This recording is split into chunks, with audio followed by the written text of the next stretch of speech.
Thanks for tuning in. I'm glad that you're here. Today, I am going to chat a bit about anxiety. I know that anxiety is a very hot topic for lots of people, and it's a word that we use a lot. Anxiety. People use it all the time. I'm feeling really anxious. I'm struggling with my anxiety.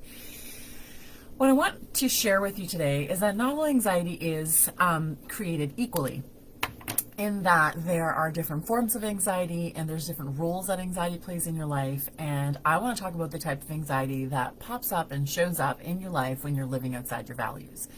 Now, the thing about anxiety is that we all are created to feel anxiety. So anxiety is just your body telling you something is wrong. Most of the time it's telling you to pay attention, that there might be something dangerous happening. It's this fantastic intuitive system inside of us that tells us to pay attention. That's what anxiety actually is. I want you to imagine anxiety like a car alarm. So that goes off and lets you know that something is actually happening. Now, anxiety disorders are when the car alarm's going off all the time for very random reasons, and there's not really anyone attacking the car. There's no real danger. That's what anxiety disorders are about. But the type of anxiety that a lot of us struggle with is the day-to-day anxiety where our body is telling us that something is wrong.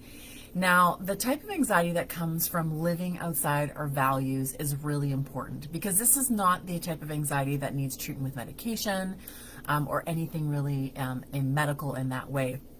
What it requires is for you to take a bit of a self-assessment and some reflection about what you value, so what's important to you, what's part of your identity, and what you hold on to, and how you're living your life and the choices that you're making.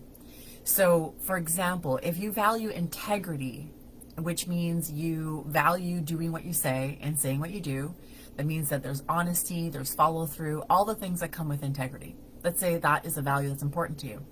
If you are living your life in a way that doesn't support integrity, which means maybe you're keeping secrets, or maybe you're not being as honest, or maybe you're not following through on commitments that you've made to other people or to yourself, this conflict creates a bit of a friction between your value set and then your actions. And this friction creates a sense of anxiety. It's your body telling you something is wrong.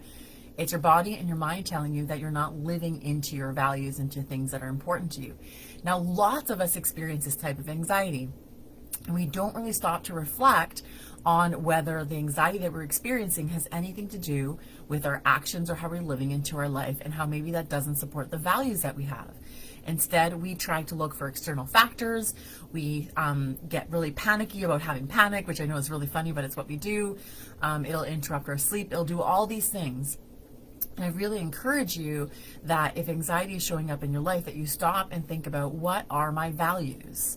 What is really important to me? What do I hold myself true to? What do I stand for? What is part of my identity, about what people know about me? And then ask yourself, how am I living into those? Am I doing anything that would be a conflict to my values? Am I participating in something that would be in conflict of my values, that might be creating some friction and creating some anxiety? Because that anxiety is just your car alarm going off, telling you to tune in to what is happening. Now, we all make choices or are in circumstances that push us outside of our value set or our comfort zone around our values, and that's totally fine. And so that anxiety is not something to dismiss or ignore. It's something to pay attention to. So I also encourage you to think about anxiety as a sign, a red flag, or an amber sign, to tune into what is actually happening, to ask yourself these questions instead of avoidant. We often have this experience of anxiety. We panic about having it because it feels really uncomfortable, and then we avoid it as much as possible without really deconstructing or taking apart what's actually going on. Now, if anxiety is happening because you're making choices or you're not living into your values, and you're doing that over a prolonged period of time, whether that's weeks or months, it will show up all the time. And what it does is it turns us into different people. It makes us more snappy. It makes us more irritable. It makes us more withdrawn from other people and other relationships. We start to make choices out of this place of fear and panic instead of being grounded.